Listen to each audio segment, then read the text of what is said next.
Hi అండి. Welcome to my channel. ఈరోజు సుత్తి లేకుండా హైదరాబాదీ దమ్ బిర్యానీ ఎలా చేయాలో చూపిస్తానండి.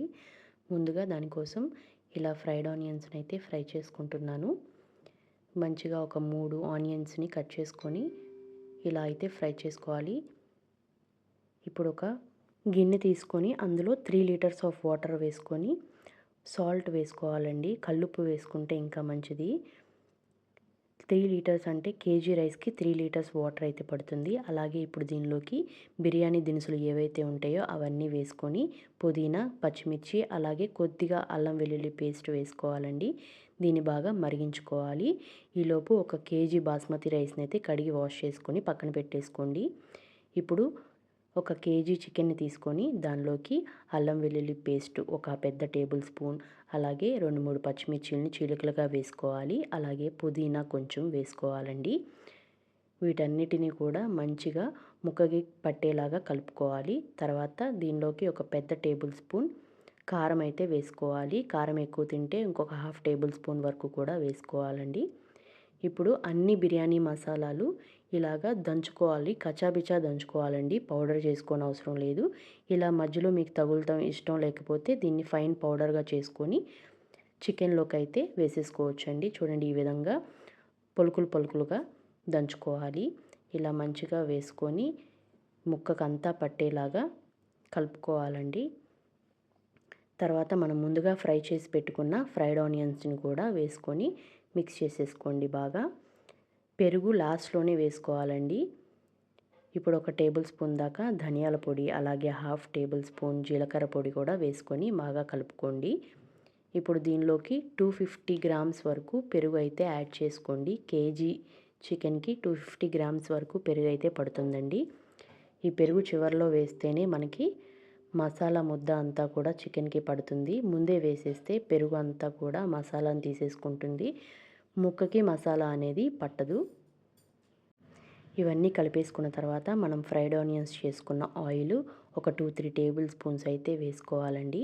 ఎందుకంటే మనం దమ్ చేసేటప్పుడు ఇంకా ఎటువంటి ఆయిల్ అనేది యూజ్ చేయం కాబట్టి చికెన్లోకి కొద్దిగా ఆయిల్ వేసుకొని మిక్స్ చేసుకోవాలండి. అలాగే ఇందాక మనం బాయిల్ చేసుకుంటున్నాం కదండి వాటరు, ఆ వాటర్ కూడా ఒక 2 టీ గ్లాసుల వాటర్ అయితే వేసుకొని ఇందులోకి మిక్స్ చేసుకోవాలి. దీనివల్ల మనకి చికెన్ అనేది సాఫ్ట్గా ఉడుకుతుంది. గట్టిగా అయితే అవ్వకుండా ఉంటుందండి. ఇలా హాట్ వాటర్ అయితే యాడ్ చేసుకొని ఒక గెంటె తీసుకొని మిక్స్ చేసుకోండి మంచిగా. మన వాటర్ అయితే బాయిలింగ్ స్టేజ్లోకి వచ్చాయి. ఇప్పుడు మనం బాస్మతి రైస్ని నానబెట్టుకున్నాం కదండి. కేజీ చికెన్కి కేజీ బాస్మతి రైసు వేసుకోవాలండి. మీకు ముక్కలు గ్రేవీ ఎక్కువ కావాలి అనుకుంటే కేజీకి ఇంకొక పావు తగ్గించుకొని 3/4 కేజీ బాస్మతి రైస్ అయితే వేసుకోవాలండి. చికెన్ని ఇలా మ్యారినేట్ చేసుకుందాం. ఒక 10 నిమిషాలు చేసుకుంటే సరిపోతుందండి. ఎక్కువసేపు కూడా అవసరం లేదు. ఇప్పుడు మనకి ఈ బాస్మతి రైస్ ఉడికేంత వరకు చూసుకోవాలి. మనకి ఇది 60-70% ఉడికితే సరిపోతుంది. ఇప్పుడు ఒక దవరా గిన్నెలోకి ఈ చికెన్ అయితే ట్రాన్స్ఫర్ చేసుకొని ఈవెన్గా సర్దుకోవాలండి. ఇలాగా రైస్ ఉడకంగానే మనం దీనిలోకి లేయర్గా అయితే వేసేసుకోవాలండి. మనకి రైస్ ఇలా 60-70% మధ్యలో ఉడికితే సరిపోతుంది. ఇట్లా నొక్కంగానే పలుకులుగా తగులుతుంది. అప్పుడు మనకి బిర్యానీ రైస్ అనేది 60-70% అయిపోయిందని అర్థము. ఫస్ట్ లేయర్ అయితే మంచిగా ఇలా స్ప్రెడ్ చేసుకుంటూ వేసేసుకోవాలండి. వాటర్ అనేవి లేకుండా వేసుకోవాలండి. ఆల్రెడీ మనం చికెన్లో వాటర్ వేసుకున్నాం కాబట్టి రైస్లో ఎటువంటి వాటర్ అయితే మనకి అవసరం లేదు. మొత్తం కూడా వాటర్ లేకుండా ఇలా స్ప్రెడ్ చేసుకోవాలండి. తర్వాత 80% వరకు ఉన్న బాస్మతి రైస్ని అయితే వేసుకోవాలి. అంటే ఒక 5 మినిట్స్ గ్యాప్తో ఆ రైస్ని మొత్తం కూడా వేసేసుకోవాలండి. చివరి లేయర్ వచ్చేసి 90%, ఇంకా ఆల్మోస్ట్ మనకి రైస్ కుక్ అయిపోయింది అన్నప్పుడు వేసుకోవాలి. ఇప్పుడు దీనిలోకి ఫ్రైడ్ ఆనియన్స్ అలాగే ఒక గ్లాసు బాయిలింగ్ వాటర్ ఉంది కదండి, అది కూడా వేసుకోవాలి. లాస్ట్లో ఒక 2 టేబుల్ స్పూన్ల నెయ్యి వేసుకుంటే టేస్ట్ చాలా బాగుంటుంది. ఇప్పుడైతే దీన్ని దమ్ ఇచ్చేద్దామండి. మూత పెట్టేసుకొని మూత పైన ఏదైనా బొరువాటి గిన్నెని పెట్టుకోవాలి. లేకపోతే ఇలా రోల్ ఉంటే రోల్ పెట్టుకోండి. ఫస్ట్ 10 మినిట్స్ మనకి హై ఫ్లేమ్లోనే ఉంచాలండి. పెద్ద మంట అయితే మంచిగా ఉడుకుతుంది మనకి. ఫస్ట్ 10 మినిట్స్ మాత్రమే. 10 మినిట్స్ తర్వాత ఒక 15 మినిట్స్ మొత్తం లో ఫ్లేమ్లో అయితే పెట్టుకోవాలండి.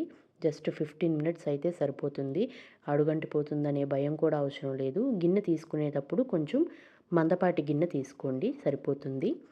ఒక 15 మినిట్స్ తర్వాత మనం స్టవ్ ఆఫ్ చేసుకోవచ్చండి.